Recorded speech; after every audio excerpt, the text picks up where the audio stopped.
Oh no! A magical gust of wind just blew through our library and it scattered all our favorite storybook characters into one giant chaotic pile. We have a mission to get things back to normal. We need to help sort these animals, princesses, and magical items back into two distinct books, the Book of Fables and the Book of Fairy Tales. It's easy to get these two confused because they share a long history. Both types of stories were shared out loud for centuries, told from memory around campfires and in village squares, long before anyone ever wrote them down in a book. These stories grew out of ancient cultures all over the world. You'll find them in the traditions of Africa and ancient Greece, as well as in the history of China and the Middle East. Even though they both help us learn how to be better people, fables and fairy tales use very different tools to get their messages across. Let's start sorting and see the difference for ourselves.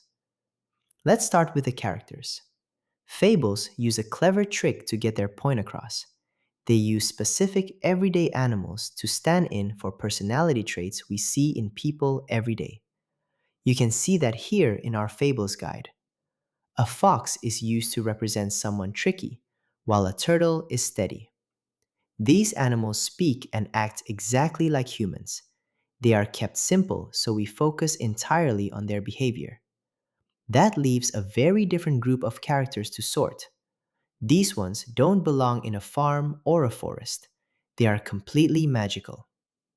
Our fairy tale guide shows that these magical beings usually fall into two groups.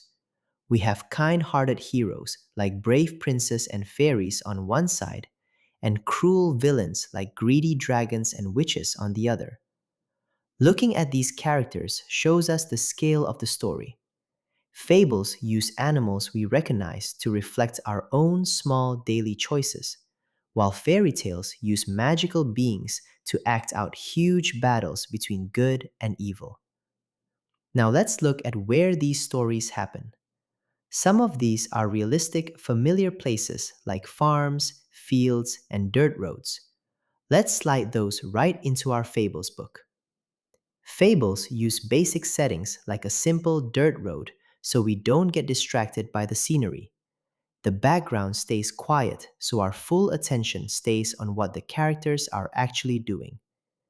We still have some backgrounds left over, and they look quite different.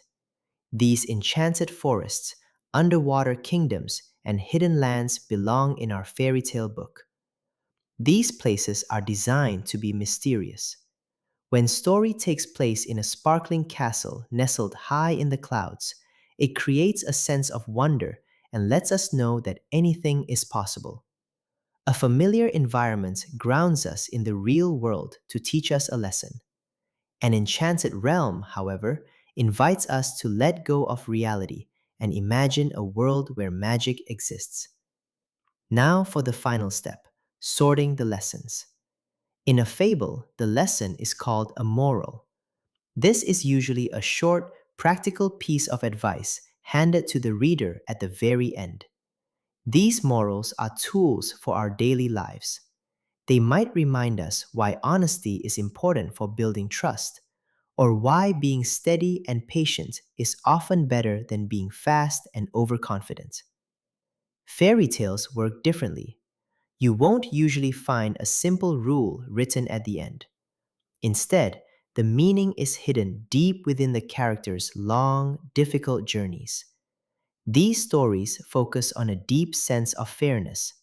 They show us that in a magical world, heroes who are kind and brave are eventually rewarded, while the characters who are cruel and selfish eventually lose. By showing us heroes who can overcome giants and outsmart witches, fairy tales give us the hope that we can find the bravery to face our own biggest obstacles too. And with that, we've done it. The library is back in order, and every character, setting, and lesson is right where it belongs. Now you know what makes a fable unique. It uses everyday animals in simple places to give us practical rules for living. And you know the heart of a fairy tale. It uses magical heroes in enchanted worlds to show us that goodness wins in the end.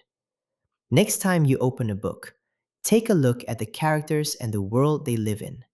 You'll know exactly what kind of wisdom that story is waiting to share with you.